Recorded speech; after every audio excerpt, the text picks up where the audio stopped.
खबर बीजापुर से है, जहां मंगलवार को नेशनल पार्क के जंगलों में हुए मुठभेड़ में सुरक्षा बलों को बड़ी सफलता मिली है। सुरक्षा बलों ने 27 लाख रुपए के इनामी 6 कुख्यात नक्सलियों को मार गिराया है। वहीं घटनास्थल से भारी मात्रा में हथियार, विस्फोटक और माओवादी सामग्री भी बरामद हुई है। इस नक्सल ऑपरेशन में मोस्ट वांटेड डीवीसीएम कन्ना और पापा राव की पत्नी उर्मिला के आतंक का अध्याय भी अब समाप्त हो गया है।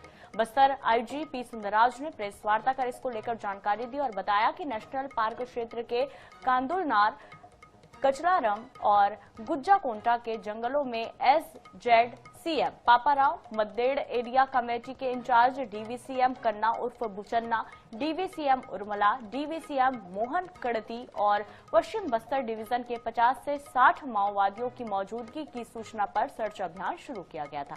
इस अभियान के दौरान 11 नवंबर 2025 की सुबह लगभग 10 बजे से डीआरजी बीजापुर, डीआरजी दंतेवाड़ा और एसटीएफ की संयुक्त टीमों और माओवादियों के बीच रुक कर फायरिंग जारी रही। सर्च ऑपरेशन के दौरान मुठभेड़ स्थल से 6 माओवादियों के शव, ऑटोमेटिक हथियार, विस्फोटक सामग्री और नक्सली सामान बरामद हुए।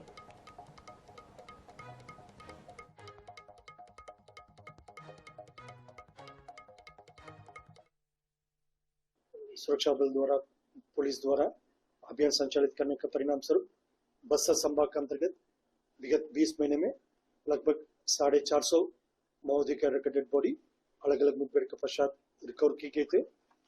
उसमें खासतौर पर यदि हम जिला बीजापुर की बात करेगा, जो अकेला जो जिला बीजापुर में विगत 20 महीने में 202 माओवादी कैडर का डेड बॉडी अलग अलग मुठभेड़ के पश्चात बरामद की गई। हमारा मेन जो ऑपरेशनल थिएटर जिला बीजापुर और जिला नारायणपुर का बुजुमान एरिया है, जहां पर माओवादी उधर के जो भौगोलिक परिस्थिति को, अन्य जितना भी सर्कमस्टेंस को का लाभ उठाकर अपना एक आधार क्षेत्र के रूप में, अपने एक हाइडआउट के रूप में इसको लगातार इस्तेमाल करते आ रहे थे।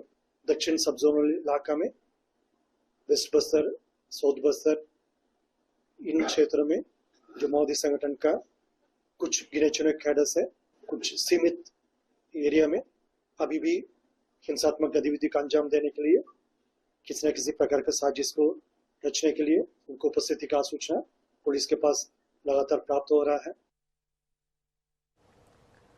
तो चलिए अब इस पूरे मामले पर सहयोगी गणेश मिश्रा हमारे साथ जुड़े हैं। गणेश, देखिए बड़ी सफलता एक बार फिर से यहाँ पर जवानों को मिली है और माना जा रहा है कि जिन नक्सलियों को मारा गया है उनके ऊपर 27 लाख रुपए का इनाम घोषित था। तो लगातार जवानों को सफलता मिल रही है और क्या कुछ अपडेट है इस पूरे मामले पर? क्या ये जो मुठभेड़ हो रही थी वो रोक दी गई है, सर्चिंग ऑपरेशन रोक दिया गया है या अभी भी जारी है?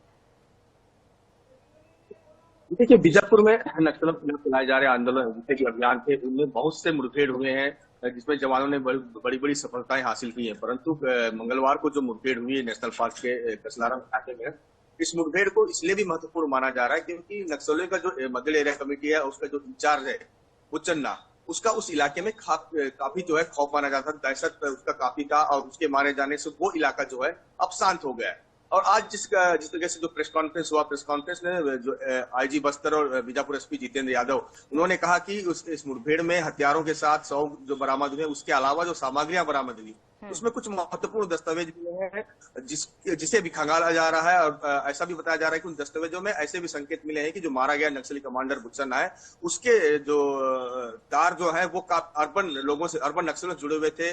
कई राजनीतिक पार्टियों के लोग हैं, कई ऐसे लोग हैं जो कथित तौर पर जो है उन नक्सलियों को मदद पहुंचाते थे, प्रत्यक्ष रूप से मदद पहुंचाते थे। तो इस चीजों का धीरे धीरे जो है पुलिस खुलासा कर रही है, किस तरीके से वहां पर क्या क्या बरामद हुआ था, वो सारी चीजें जो है आज मीडिया के सामने रखा गया। परंतु बड़ी संख्या में जो है 50 से 60 नक्सलियों की मौजूदगी पर यह ऑपरेशन चलाया गया था। तो दूसरी तरफ आईजी ने स्पष्ट तौर पर कहा है कि अगर नक्सली सरेंडर नहीं करते हैं तो इसी तरह का खामियाजा उन्हें भुगतना पड़ेगा।